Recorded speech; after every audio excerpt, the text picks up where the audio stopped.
Muito bem, irmãos. Vamos aqui ao nosso estudo.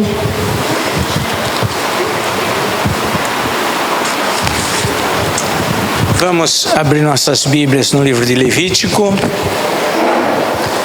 capítulo 16.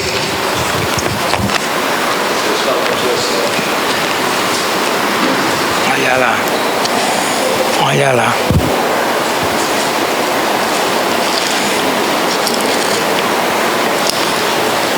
Só fazendo aqui uma ponte.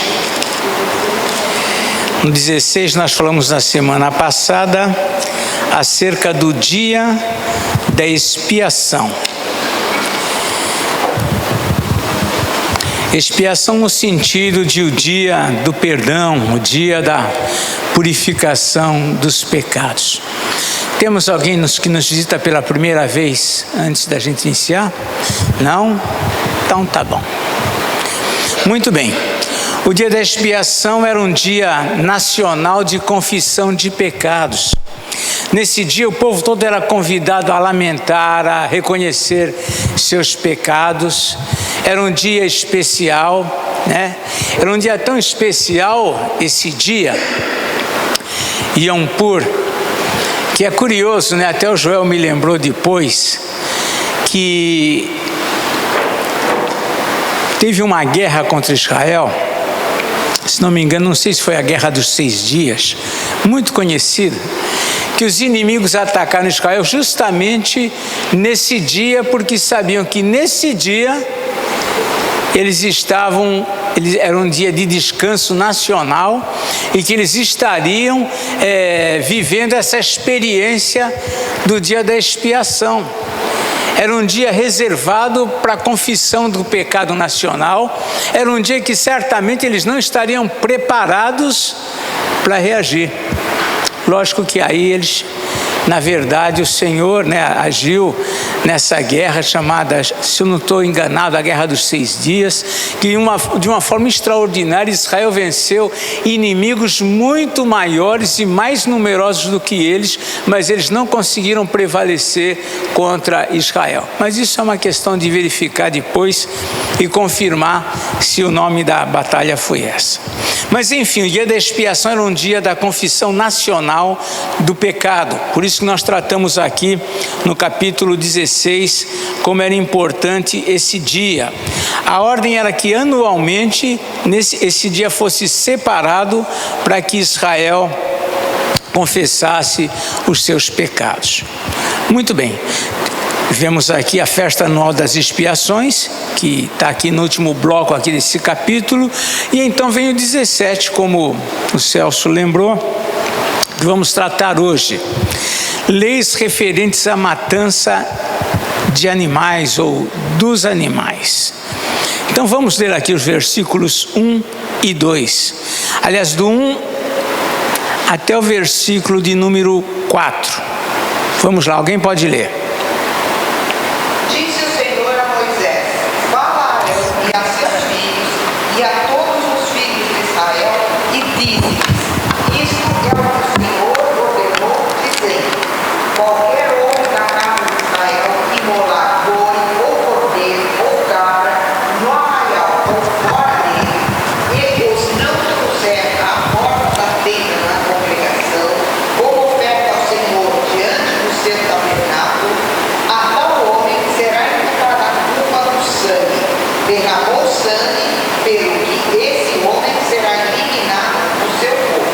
Pode ler os 5 também, vamos acrescentar os 5 aí. Para os filhos de Israel, trazendo os seus sacrifícios que imolam em campo aberto, os apresentem ao Senhor, à porta da tenda da congregação, ao sacerdote, e os ofereçam por sacrifícios pacíficos ao Senhor. A ideia é que toda vez que eles fossem comer um animal, fossem matar um animal, mesmo para que eles se alimentassem, antes de tudo esse animal fosse oferecido como sacrifício a Deus.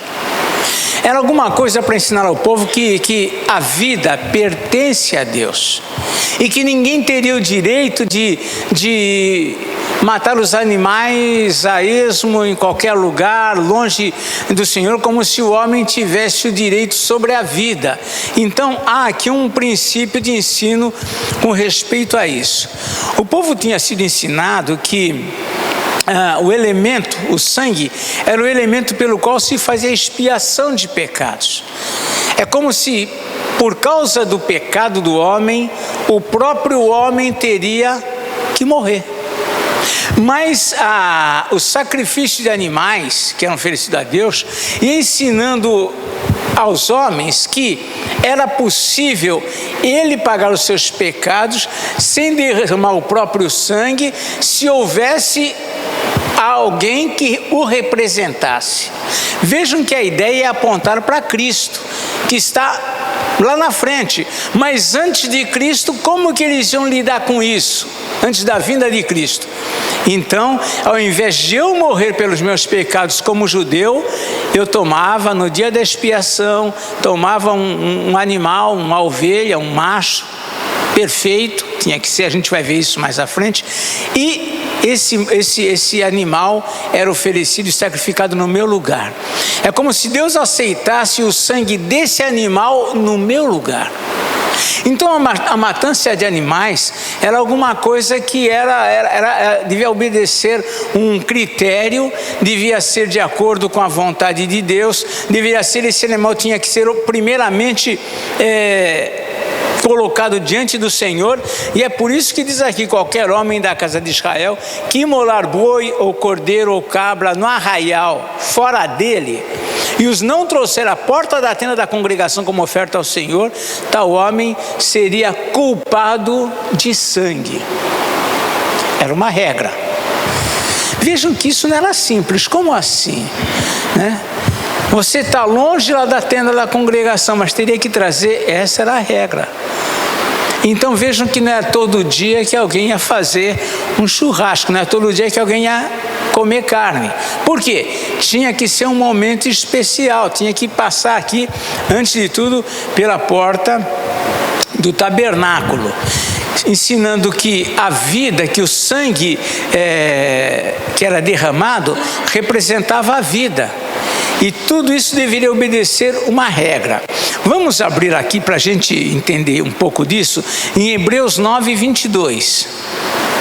Hebreus 9, 22. Alguém chegando lá, pode ler.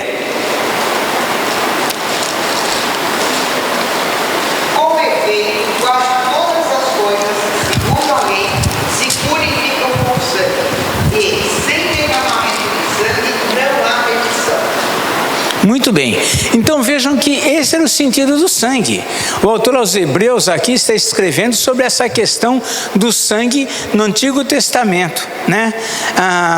Segundo a lei, se purificam com sangue, sem derramamento na remissão. Então, o povo precisava entender que o sangue era algo que tinha um sentido. Era algo que significava sacrifício, que significava perdão de pecados. E sem derramamento de sangue não haveria remissão de pecados. A maneira como os homens iriam ser perdoados pelo Senhor naquele contexto era através do sangue derramado, não o dele, mas de um animal. O fato de alguém ir até o tabernáculo e oferecer um animal é como para o Senhor soava assim: ele está dando o próprio sangue para ser perdoado, para se sentir perdoado. Então o sangue dos animais tinham essa conotação. Devido a isso, em todo o tempo das jornadas no deserto, os animais só podiam ser mortos perante o tabernáculo. É o que nós vemos aqui nos versos de 1 a 9. Né? Aqui vem dizendo todo esse critério. Os animais não podiam ser mortos em qualquer outro lugar. Versículo 8 e 9, pode ler alguém. Dize-lhes, pois, qualquer homem da casa de Israel, ou dos estrangeiros que peregrinam entre nós, que oferecer holocausto ou sacrifício, e não o trouxer à porta da tenda da congregação para oferecê-lo ao Senhor, esse homem será eliminado do seu povo. A regra era essa. Uma das razões por conta disso é porque o povo, veja bem, o povo tinha saído do Egito. No Egito, os animais eram mortos, não eram derramados sangue, não para sacrifício ou oferta ao Senhor, ao Yahvé, o Deus de Israel, mas eram matados animais para sacrifício, esse sangue ser oferecido a outros deuses. Então, uma das coisas que ia fazer com que o povo só sacrificasse ao Senhor era eles trazerem os animais e esses animais serem sacrificados diante do templo. Era uma forma de controlar. Vejam aqui, por exemplo, o versículo 7. Pode ler o 7. Nunca mais oferecerão os seus sacrifícios aos demônios, com os quais eles se prostituem. Isso lhes será por estatuto perpétuo na sua geração. Ou seja, por que uma recomendação dessa ao povo de Deus? Porque o povo de Deus, no deserto, haviam muitos que ainda estavam ligados aos costumes dos pagãos ou dos egípcios. Nem sempre, nem toda ovelha, nem todo animal que era sacrificado, que era morto, era oferecido ao Senhor. Mas agora, com essa lei, todo animal a ser sacrificado seria sacrificado diante do altar. Isso para mostrar o quê? Diante do templo. Para mostrar o quê? A vida pertence ao Senhor.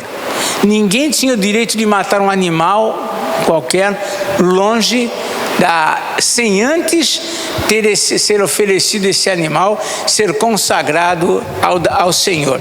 Então, uma das razões era para impedir que houvesse sacrifícios secretos oferecidos aos ídolos. Essa regra foi relaxada depois. Se não, vamos imaginar, lá na terra de Canaã, Israel tinha um comprimento aproximado de 270 quilômetros, talvez a parte mais longa. Jerusalém ficava no sul, em Judá, então ele já ficava no sul, mas de Jerusalém até o extremo norte era mais de 100 quilômetros. Imagina que alguém, para matar um animal lá no extremo norte, teria que descer até o templo em Jerusalém para poder sacrificar, matar esse animal. Então nós vemos que isso foi relaxado posteriormente. Deuteronômio 12, 15 a 16. Vamos lá. Deuteronômio, capítulo 15, aliás, capítulo 12, 15 a 16. Pode ler alguém.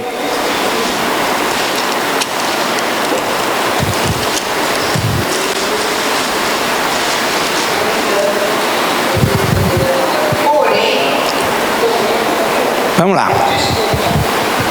Não, alguém lê, mas lê alto aí para todos ouvirem.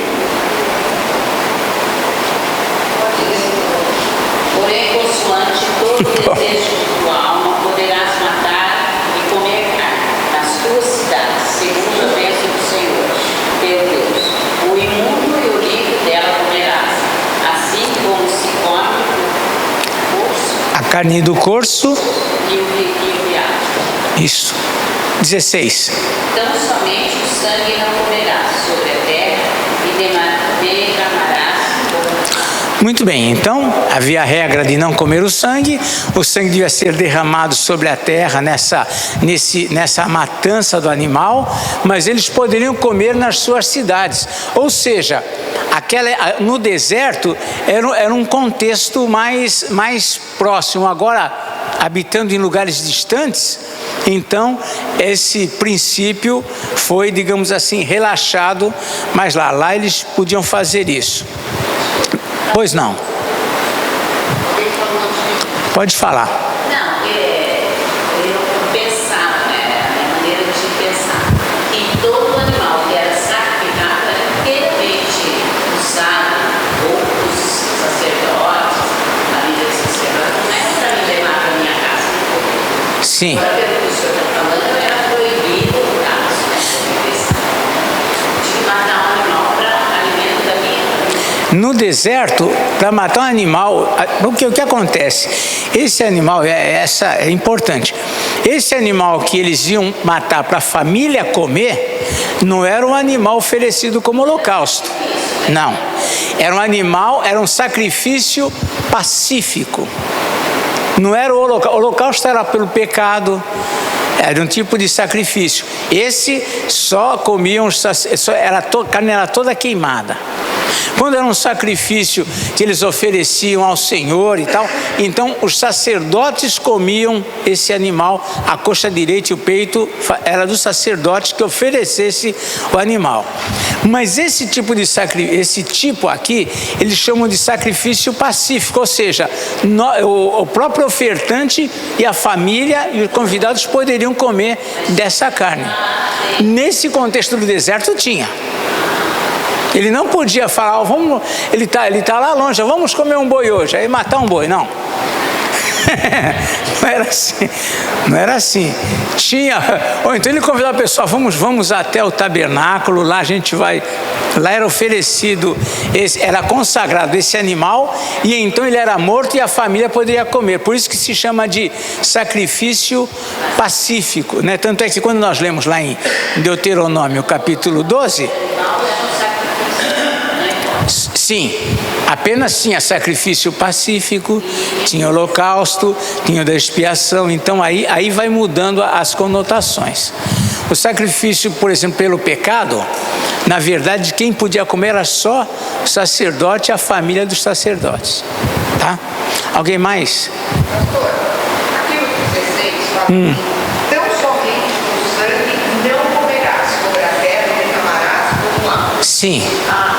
Normalmente tem uma dúvida com respeito a isso, e no entendimento dela, até hoje não se pode comer nada que tenha sangue, por exemplo, a pau da galinha que cabe dela. E eu não consegui convencê-la de que isso não vale mais para hoje. Então eu queria que o senhor... Isso nós estudamos na semana passada ou retrasada, mas ela estava aqui. Aí não adianta, isso daí são coisas que não é questão de que, lógico, cada um, olha, eu não como carne assim, então não come, não tem problema, mas o fato de se poder comer é outra coisa. Aí eu não como chouriço, morcela, alguns chamam de não como, por quê? Porque é feito com sangue, tá bom, não come, mas é pecado? Não. Aí não, eu posso não comer porque eu não gosto, é sangue, para mim eu tenho nojo. Tem gente que não come camarão, não como camarão, não como fígado, não come, mas não por conta de que a Bíblia proíbe, essa é a ideia, entende? Então, Paulo diz, comei de tudo, olha, Paulo resumiu bem, Paulo falou assim, comei de tudo que se vende no mercado. Vende no mercado? Então come. Vou fazer o quê? Eu posso não comer por uma questão, não gosto, não me faz bem, aí é outra história. Mas não que eu não vou comer por conta disso, né? Essa história, nós falamos naquela oportunidade que essa questão, essa parte da lei de não come esse bicho, não come aquele bicho, não come aquele bicho, Jesus mesmo disse, não é o que entra pela boca que contamina o homem, mas é o que sai. Então, eu não como isso. Só que eu falo um monte de besteira, falo mal dos irmãos, falo de todo mundo, mas eu não como não sei o quê. Isso não contamina. O que contamina é que você está falando do outro, você está falando mal do marido, da esposa, não sei de quem, do amigo. Isso faz mal. Agora, eu comer isso ou aquilo, pode fazer mal para o meu estômago lá, que vai de repente reclamar, vai causar uma azia, mas não no sentido espiritual, que é pecado. Aí, Jesus, com a vinda de Jesus, ele mesmo disse que não é o que entrar pela boca contamina o homem. Paulo diz, comei tudo que se vende no mercado. Não, daí lá em Colossenses, Paulo repete, não julgueis por conta de comida ou de bebida. Então não é questão. Agora, eu posso não comer, porque eu acho estranho comer o sangue da galinha. Então não come. Mas o outro come. Deixa o outro comer. Para o outro isso não incomoda. Acabou, né? Paulo... Mas a ideia é essa, tá bom? Mas tem um estudo lá, viu? Se ela entrar lá pegar os estudos anteriores que recebem no seu celular, que todo mundo pode receber esse estudo no celular, é só verificar lá que nós falamos e apresentamos alguns versículos sobre isso. Muito bem. proibição de comer com sangue, ó, já está de novo aqui o assunto, ó. Por quê? Porque aqui vai repetindo, nós já falamos sobre isso. O próximo bloco aqui nos versículos 10 em diante fala sobre a proibição de comer com sangue. A lei era para todos indistintamente. Está a lei lá. Vamos lá. A desobediência tinha como pena a eliminação. Está lá no versículo 10. Pode ler alguém? Qualquer homem da casa de Israel, ou dos estrangeiros que peregrinam entre vós, que comer algum sangue contra ele, o cortarei e o eliminarei do seu povo. era proibido. Não podia comer a carne com sangue, né? Tanto é que quando vem os árabes encomendam carne bovina, suína eles não encomendam, porque eles não comem a carne suína. A carne bovina tem todo um jeito de matar, não é de qualquer jeito. Tem um jeito de matar para o boi perder todo o sangue. E isso é um ritual, para eles isso é espiritual. Então, eles têm esse ritual, né? Porque eles observam ainda essas leis. Muito bem. Por quê? Porque a vida da carne está no sangue. Eu vou-lo tenho dado sobre o altar para fazer expiação pela vossa alma, porquanto é o sangue que faz expiação em virtude da vida. Tudo isso tem um significado, como nós já falamos. Essa ordenança com respeito ao comer sangue já vinha desde os dias de Noé. Lá no livro de Gênesis, já nos dias de Noé, já vinha a recomendação para não se comer o sangue, tá bom? Muito bem. Não comer o sangue era demonstrar respeito à vida. Era essa a ideia. Segundo a lei, o sangue de animais derramado tomava o lugar do adorador, simbolicamente redimia a sua vida, logo implicava em salvação. O homem não poderia consumir o sangue, não deveria. Aí vem, no caso de caça, obviamente não seria possível, né? Vamos ver o versículo 13 aqui. Pode ler o 13, alguém?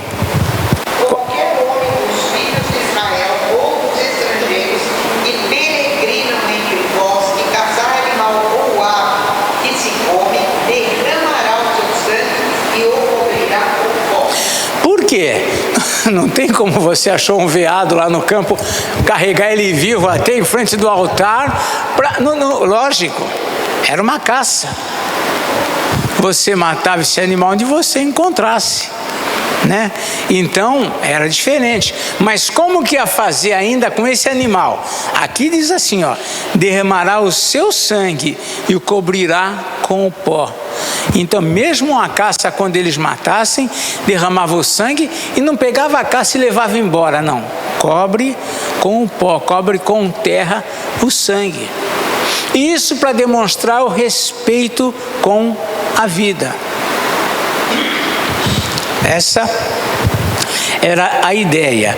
Essa ideia toma forma no Novo Testamento. Então vamos ver aqui. Não me lembro se isso aqui foi tratado outro dia ou se no outro dia eu escrevi isso e agora a gente vai tratar. Mas vamos lá, está aqui. Conforme João 6, 53 a 59. Vamos lá. Vamos ver que essa ideia, de repente, Vanilde, o que eu disse foi o que eu escrevi há dias atrás e não o que eu ensinei aqui. Então vamos lá, não estudamos aqui de repente, vamos lá. João 6, 53 a 59. Melhor para você. O que diz lá? Respondeu-lhes Jesus: em verdade, vos digo, se não comerdes a carne do Filho do Homem e não beberdes o seu sangue, não tendes vida em vós mesmos. Quem comer a minha carne e beber o meu sangue tem a vida eterna, e eu o ressuscitarei no último dia. Pois a minha carne é verdadeira comida, e o meu sangue verdadeira bebida. Quem comer a minha carne e beber o meu sangue permanece em mim e eu nele. Assim como o Pai que vive me enviou, igualmente eu vivo pelo Pai. Também quem de mim se alimenta, por mim viverá. Pode ler. Este é o pão que desceu do céu.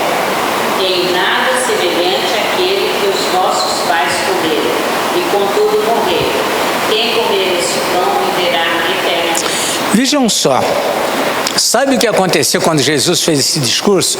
Quem não comer da minha carne, quem não beber do meu sangue, não viverá. Olha só o que eles responderam aqui. Veja, lê o 60, dona Marlene. Muitos dos seus discípulos, tendo ouvido tais palavras, disseram: duro é esse discurso, quem o pode ouvir? Eles não suportaram isso. Por quê? Para o judeu, como beber sangue? Como? Era um discurso que não tinha sentido para o judeu, que foi criado aprendendo que, olha, carne com sangue, jamais. Mas o discurso de Jesus diz que se alguém não comer da sua carne e beber do seu sangue, não viverá. Certamente ele não tinha em mente comer e beber a carne e o sangue dele literalmente. Mas tinha um sentido, né? Então nós vemos que essa ideia de comer o sangue, né? Agora não é mais o sangue de animais, agora é o sangue de Cristo que é derramado por nós.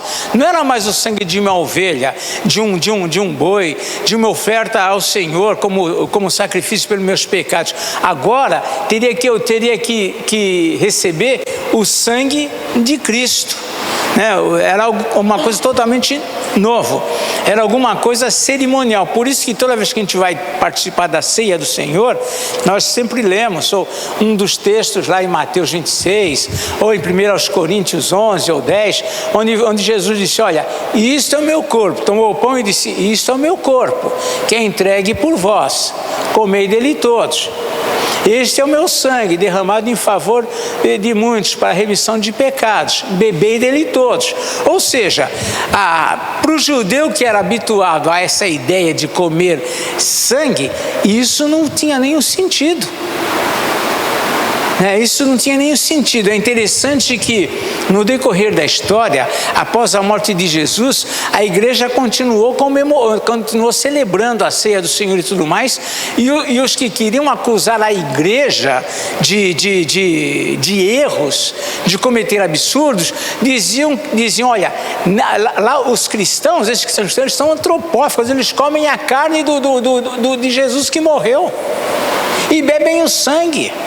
Eles acusavam de incesto os cristãos. Por quê? Fulano é casado com a irmã porque se tratavam irmãos. Então essas acusações todas, essas distorções aconteceram no decorrer da história.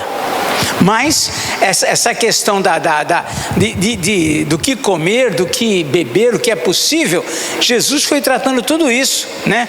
Dentro do sistema sacrificial, tudo isso apontava para a vinda de Cristo. Vamos abrir em Hebreus 10, Hebreus 10, 10 a 18.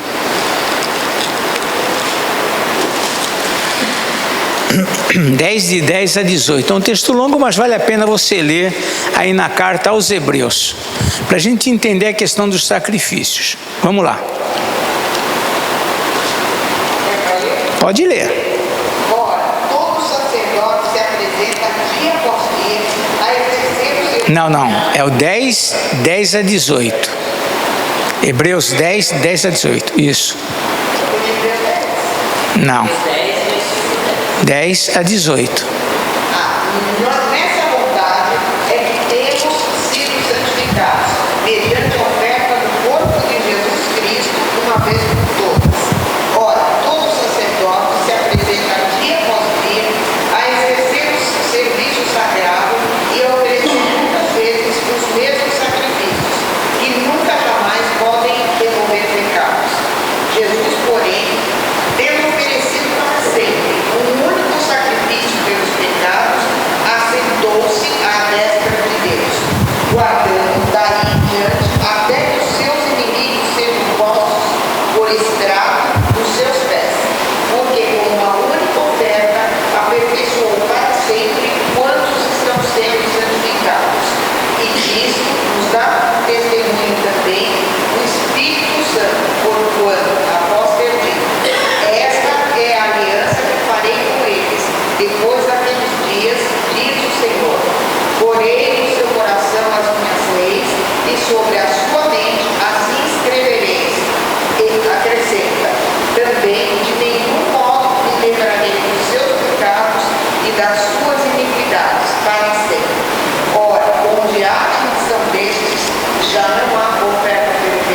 Ou seja, tudo isso tinha a ver com essa obra de Cristo. Uma obra que seria ele derramar o seu próprio sangue. O sacerdote tinha que fazer isso continuamente. Todo ano a gente tinha que ir lá oferecer um cordeiro. Por quê? Porque aquele cordeiro que se oferecia não resolvia o nosso problema. Né? Não podia perdoar os nossos pecados, é o que diz aqui o autor, né? Ele diz aqui no versículo 11: ora, todo sacerdote se apresenta dia após dia a exercer o serviço sagrado e a oferecer muitas vezes os mesmos sacrifícios que nunca jamais podem remover pecados. Deus aceitava esse sacrifício. Deus aceitava por misericórdia, porque tudo isso preparava o tempo devido quando viria o Cordeiro de Deus, o Filho de Deus, Jesus. E ele sim, então, o que ele fez? Com uma única oferta, diz o verso 14, aperfeiçoou para sempre quantos estão sendo santificados. Ou seja, o sacrifício de Cristo, esse sim foi perfeito. Então tudo isso encaminhava para essa ideia, para a vinda de Jesus. Por isso que João Batista, nós já falamos isso, quando ele vê Jesus se aproximando, ele fala para os discípulos, João e André que estavam do lado dele: eis o Cordeiro de Deus que tira o pecado do mundo. Esse era Jesus. Ou seja, Jesus veio para pôr fim em todo esse sistema que era falho. Era um sistema que tinha os seus dias contados, até que viesse Jesus, que se ofereceu uma vez só, para sempre, acabaram-se os pecados. Não precisamos mais continuar oferecendo sacrifícios. Toda a lei cerimonial foi cumprida em Cristo. Por isso que essa questão de alimento mudou. Essa questão das festas de lua nova, festas que eles cumpriam, o judeu tinha que cumprir tudo isso. O judeu ele tinha tudo, era muito regrado. Eles tinham hora de oração. Vocês veem que Pedro, mesmo depois da morte de Cristo, Pedro ainda continuava muito judeu. Ele observava a hora terceira de oração, que era às 9 horas. Eles observavam a hora sexta de oração. Eles observavam a hora nona de oração. Eles iam no templo porque nesse horário era um horário que os judeus iam lá para orar. Por quê? Era judaísmo. Com a vinda de Cristo, esses rituais todos perderam, não tem essa obrigação. Então tudo isso fazia parte de uma preparação para a vinda do Filho de Deus. Jesus cumpriu tudo isso. E nossa confiança nele, nossa fé nele, faz com que a gente esteja justificado, sem que nós precisemos fazer isso, porque ele fez por nós. Acabou. Não precisamos cumprir isso. Se Jesus não tivesse vindo, a nossa vida hoje seria um pesadelo. Nós estaríamos vivendo, não nós, primeiro, se ele não tivesse vindo, o povo judeu continuava sendo o povo, na mentalidade deles, exclusivo de Deus. Para alguém adorar o Yahvé, que era o Deus verdadeiro, teria que se tornar um judeu, se chegasse lá, para crer no Messias que ainda ia vir. Só que o Messias veio. Então hoje nós somos cristãos, nós cremos no Messias que já veio. O judeu continua esperando o Messias que ainda vai vir na concepção deles. Então nós estaríamos perdidos. Mas só de pensar no trabalho, de sacrificar animais, se não tivesse acabado com tudo isso, Olha só o que Paulo fala sobre a nossa situação sem Jesus, Miguel. Portanto, olha só o que ele diz aqui em Efésios 2, 11 em diante. Portanto, lembrai-vos, ele está escrevendo aqui aos cristãos, lembrai-vos 2:11 Efésios. Lembrai-vos de que outrora, vós gentios na carne, chamados incircuncisão por aqueles que se intitulam circuncisos na carne por mãos humanas, naquele tempo estáveis sem Cristo, separados da comunidade de Israel e estranhos às alianças da promessa, não tendo esperança e sem Deus no mundo. Essa era a nossa situação. Sem esperança, sem Deus no mundo. Mas agora, em Cristo Jesus, vós que antes estáveis longe, fostes aproximados pelo sangue de Cristo. Então, essa é a realidade nova que nós vivemos, que mudou tudo. Por isso que Paulo vai escrevendo coisas que para os judeus era muito agressivo. Quando ele escreve, por exemplo, aqui na carta aos Tessalonicenses, no capítulo de número, agora tenho que achar, de número 2. Paulo escreve o seguinte, Colossenses 2, 16 em diante: ninguém vos julgue por causa de comida e bebida. Olha aí. Ninguém julga ninguém por conta de comida e bebida. Olha, você come frango, galinha ao molho pardo. Ninguém julgue você por causa disso. Você come morcela, come chouriço. Ninguém julgue você por causa disso. Ninguém vos julgue por conta de comida e bebida, ou dia de festa, ou lua nova, ou sábados. Mudou. Não é mais aquele contexto veterotestamentário da lei, de todas aquelas regras que nós estamos lendo, que são difíceis, que são complexas. Ninguém vos julgue por conta disso, porque tudo isso tem sido sombra das coisas que haviam de vir, porém o corpo é de Cristo. Acabou. Só um instantinho, Neuza, porque o Douglas lá pediu, levantou a mão um pouquinho antes, já te dou a palavra. Fala, Douglas.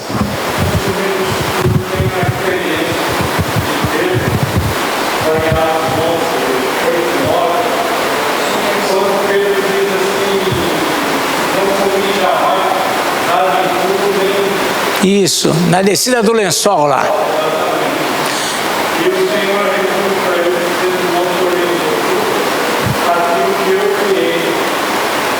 É isso, né? Para Pedro, o judeu, como que eu vou comer essas coisas? Nunca comi isso, eu sou um judeu, só como coisas limpas. E o Senhor diz: aquilo que eu purifiquei, aquilo que eu santifiquei, não consideres impuro. Então era uma... Exatamente, né? Fala, Neuza. Essas festas que tem de santos, festa júlia, a comida é consagrada a santos, né? Não posso ir numa festa dessa também? Veja bem, primeiro, nós temos, né, entrando nesse campo, nós temos um folclore. Festa sertaneja, festa junina é um folclore. Em algum momento, talvez no passado, fosse uma festa mais religiosa. Hoje se torna mais um folclore, mais uma cultura. Na verdade, essas comidas nunca se entendeu que fosse consagrada. Tem comidas que era própria da época de junho, e não por ser festa junina. Pinhão. Daí em junho, é a festa do pinhão em muitos lugares. Por quê? Porque é algo que faz. Então, existe uma certa cultura nisso, mas não no aspecto espiritual. O que acontece? E nós não temos nada com isso. Primeiro, para o crente, ele tanto faz ele comer como ele não comer nada daquilo. Apenas o que acontece? O que nós temos que ter o cuidado? Por exemplo, vou dar um exemplo então. Chega alguém lá no seu escritório, lá no seu trabalho, na sua casa, o vizinho: olha, eu fiz essa comida aqui, que é dia de Cosme e Damião, e trouxe para você. Aí o ideal é você nem comer mesmo, não porque aquilo vai fazer mal, mas só por uma questão de testemunho. Você fala: não, eu creio em Jesus, essas coisas não me diz respeito nenhum. Se você comer, Não vai te fazer nada. Os nossos filhos estão lá na escola, às vezes chega lá uma ideia dessa, alguém distribui um monte de bolo para eles lá. Eles vão comer, porque nem sabem o que se trata. E aí? E agora? Eles comeram um bolo. O que ele vai fazer? Não faz nada, eles comeram um bolo, acabou. Apenas por uma questão de consciência nossa, é que a gente não deve participar desse tipo de coisa. Eu estou dizendo mais do Cosme e Damião. Festa junina, numa quermesse, comer um bolo, comer um pedaço de sei lá, milho, sei lá. Isso aí é banalidade, a gente não deve nem se preocupar, apenas com a consciência de alguém. Se eu estou com um irmão cristão, para mim isso não significa nada. Estou aqui com um irmão crente aqui. Ele fala, vamos ali comer, não vou falar o que então. Vamos ali comer um cuscuz. Daí eu digo, mas isso daí é do São João, é não sei de quem aí que já falaram. Então é melhor você não ir por causa da consciência dele. Mas a gente comer ou não comer, não faz diferença nenhuma, esse tipo de coisa, né?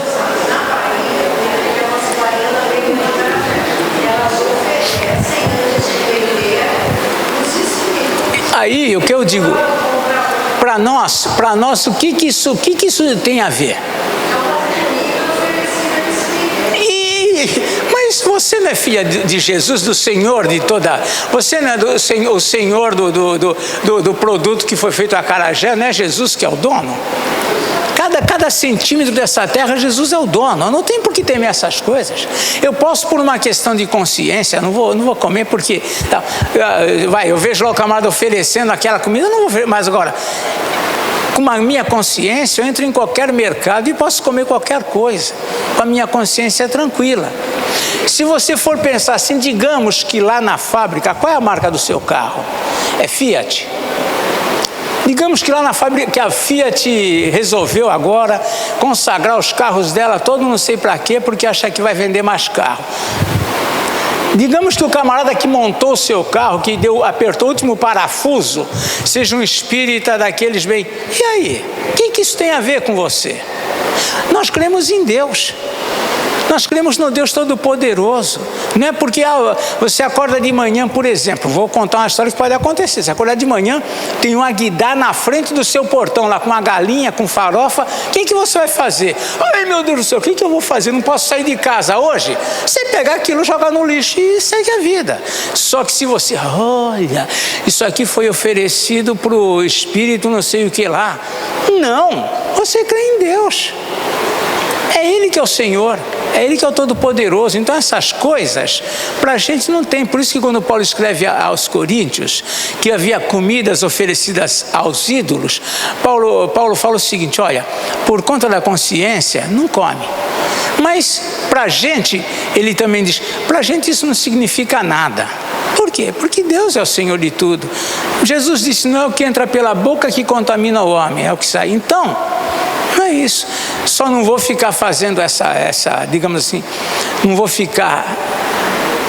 eu tenho diante de alguém crente, ficar, eu vou comer essa carne que foi oferecida lá para o Cosme e Damião, porque para mim, para quê? Eu ficar fazendo graça, ficar mostrando que eu...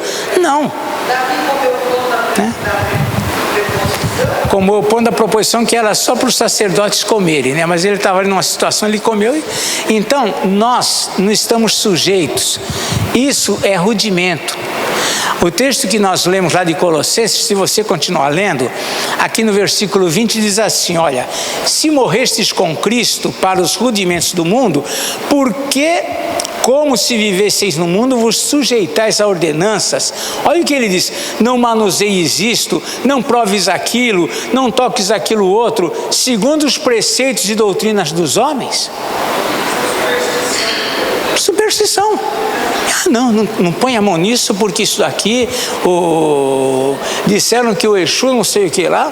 Filha, você crê em Jesus.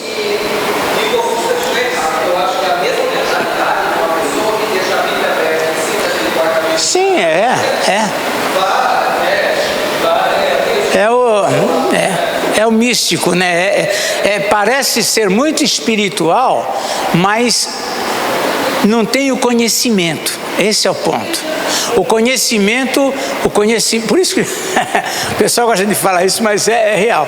Conhecereis a verdade vos libertará. Agora, toda vez que vai falar esse versículo, você tem que ficar pensando que o pessoal... Mas é isso. O conhecimento da verdade nos liberta dessas coisas. Tá bom? Fala. Voltando lá em Hebreus, Hebreus 10, 17. Também de nenhum modo me livrarei dos seus pecados e das suas iniquidades, para sempre. Sim. Isso vale para o futuro também. Eu estou falando isso, por que eu estou perguntando isso? Porque a gente peca diariamente. Né? Todos os dias a gente peca. Todos os dias a gente pede perdão e em seguida a gente acaba fazendo a mesma coisa. Se não tem nada a ver com pedir perdão. Se a pessoa morreu sem pedir perdão, já está perdoada a si mesma, é isso? Por que eu estou perguntando isso? Porque o que está acontecendo não é assim. Se você morrer sem confessar os seus pecados, você vai morrer. Mas nem é para Deus, isso é para nós. O sacerdote que é Por isso que tem a extrema unção, né? Tem que chamar o sacerdote lá para ouvir sua confissão. Deixa eu falar. A palavra de Deus nos diz lá em Romanos 8, versículo 1. Agora, pois, já nenhuma condenação há para os que estão em Cristo Jesus. Se houvesse alguma diferença, ia escrever assim: agora, pois, já nenhuma condenação há para os que estão em Cristo Jesus até esse momento. Não tem até esse momento. Isso não significa, aí vem as distorções. Bom, pastor, então quer dizer que agora eu estou em Cristo Jesus, posso pecar à vontade? Se alguém está em Cristo Jesus, não vai pecar à vontade. Ser feliz pecando. O apóstolo João, escrevendo aos crentes, ele escreve o seguinte, né? Que se alguém disser que não tem pecado, é um mentiroso. Então, veja só, então não tem como, se a gente for pegar que Cristo morreu pelos meus pecados que eu cometi até o momento da minha conversão, então eu ia fazer que nem os reis da antiguidade, alguns pelo menos, eu vou deixar para me batizar só quando eu tiver a morte. Porque aí eu me batizo e morro, acabou, não peco. Então, não é a questão, né? Mas eu também tenho que entender isso dentro de um limite. O que acontece? Quer dizer que então eu posso ser um crente e continuar pecando? Não deve pecar, a gente não deve pecar nunca. Mas como tratar isso? Primeiro, confessando meu pecado quando eu tiver a consciência dele, pedindo até perdão pelas faltas que me são ocultas, como diz Davi lá no Salmo. Mas eu também não posso, após a minha conversão, viver na prática do pecado. Uma coisa, por isso que 1 João, por isso que a Bíblia é preciosa, né? 1 João, capítulo 5, versículo 16...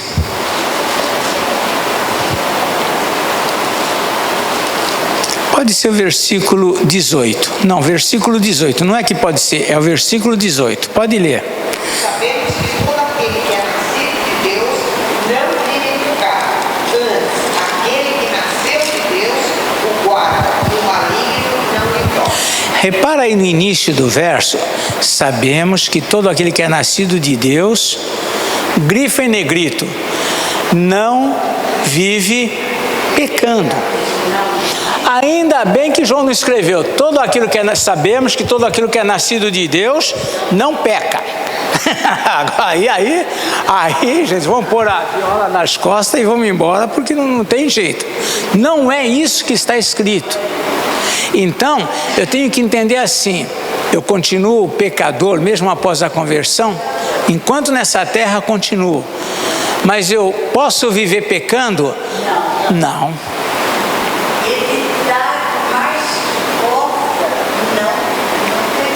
Exato. Se todavia alguém pecar, o que João escreve lá no capítulo 2, versículo 1?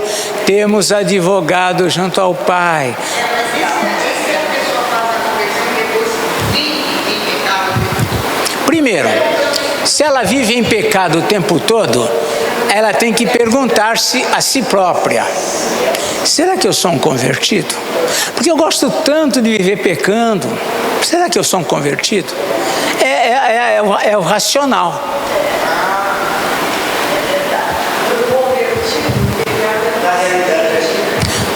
Como? O convertido? Deve, se possível, sempre deve ser um acidente, né? Agora, às vezes ele peca consciente. E aí?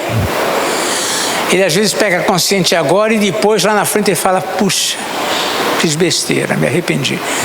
Deve confessar, deve buscar Deus, deve expressar arrependimento ao Senhor, e o Senhor é misericordioso. Se ele é um convertido, ele vai se arrepender de verdade, vai confessar e Deus vai perdoar.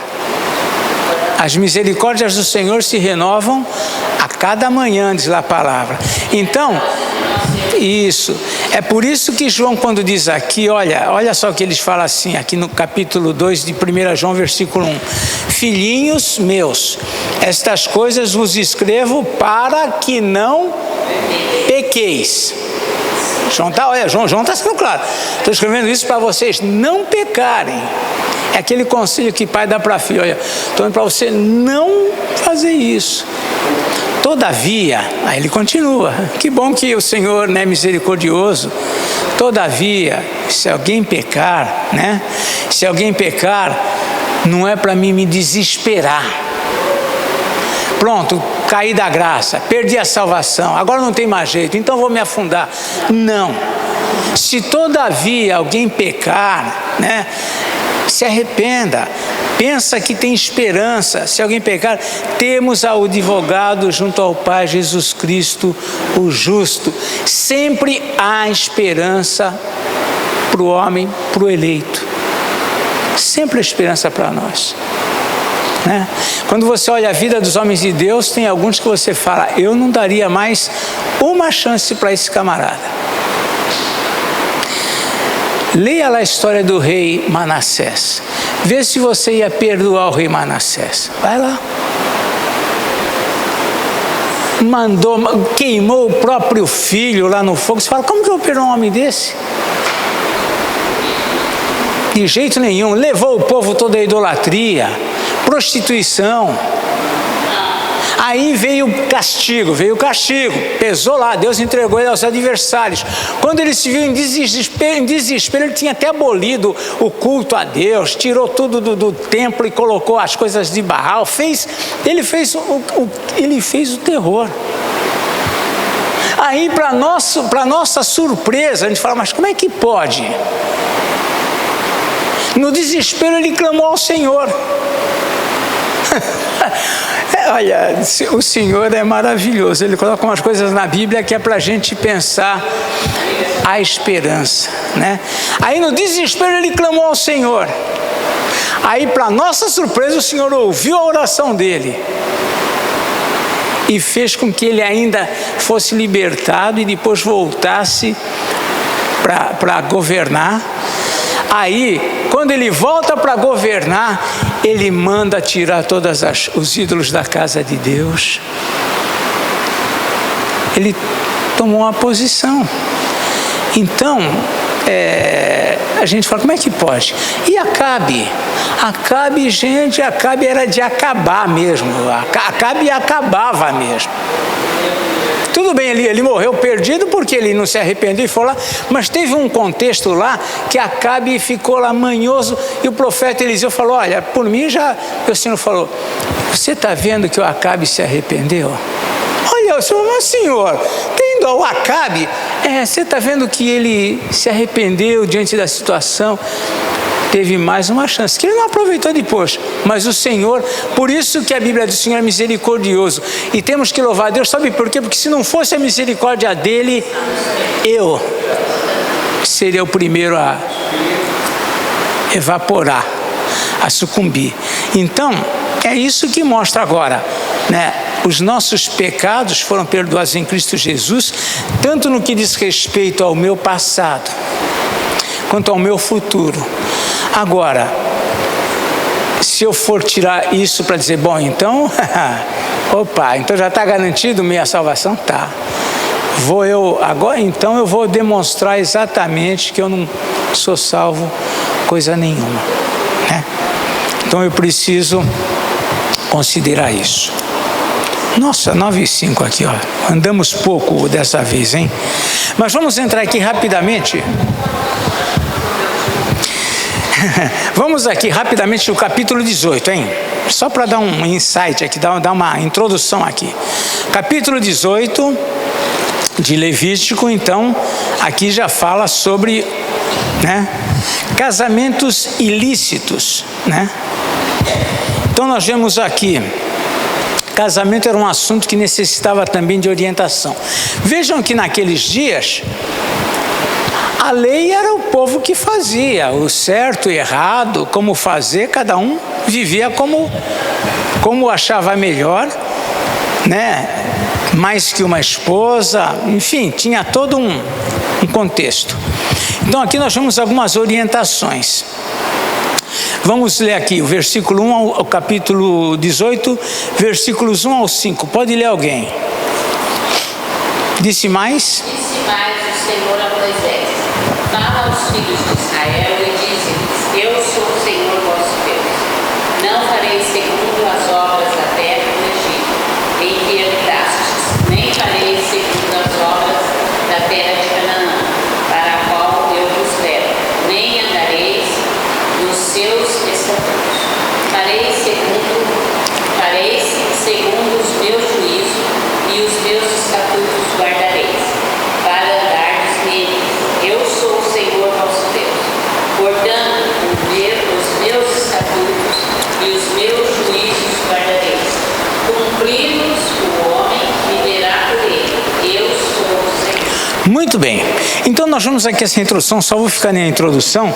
Vejam aqui que o povo de Israel, ele caminhava recebendo as ordens de Deus, os estatutos do Senhor, os preceitos do Senhor, mas a mente deles também tinha como conceito os estatutos. Olha só, Deus usa os estatutos dos egípcios. Esses povos tinham um estatuto e regras, segundo eles. Por isso que o Senhor diz aqui, né? Não fareis segundo as tuas obras, né? Nem fareis segundo, aqui diz assim, nem andareis nos seus estatutos. Eles tinham uma conduta, digamos assim, que era comum, própria deles. Isso, irmãos, uma conduta própria deles.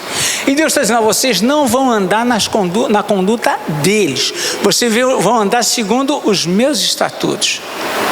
Nós estamos no mundo, nossos jovens estão no mundo, nossos adolescentes estão aqui no mundo. Nós temos aqui dentro da igreja do Senhor, dentro da nossa fé, nós temos uma regra de vida. Lá fora, a regra é outra. Aqui nós dizemos: isso não convém. Lá fora eles dizem: se você não entrar nessa, você está por fora. É isso. Nós temos estatutos e o mundo não tem escrito, mas eles têm um estatuto também. No estatuto deles cabe coisas que não cabem no nosso. E no nosso tem coisas que não cabem no deles. Então, é diferente. E o Senhor então está aqui preparando o povo para tudo isso. Vejam que eles ainda estão no deserto aqui.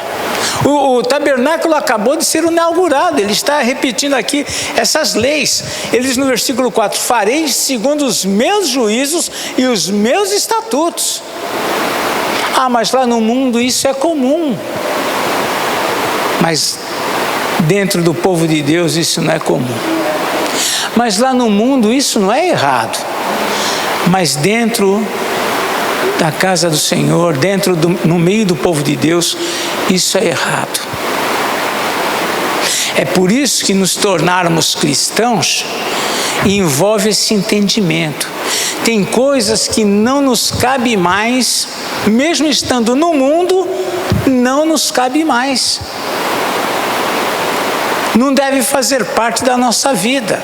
E Deus está fazendo uma distinção clara para que o povo percebesse: olha, vocês não vão mais andar nos estatutos dos povos de Canaã, nem dos egípcios por onde vocês passaram. Vocês vão andar agora nos meus estatutos, as minhas regras. Isso a gente faz distinção até na nossa casa, até em coisas que não diz respeito ao Evangelho. Olha, filho, lá no vizinho, ele pode aprovar isso. Aqui na nossa casa, isso não. Ah, mas ali não é normal. Lá o meu colega pode dormir na casa da namorada e dorme no quarto dela. Aqui não. Ah, pai, mas você é quadrado. Se isso é ser quadrado, o que para mim não é ser quadrado, é palavra de Deus, essa é a nossa conduta.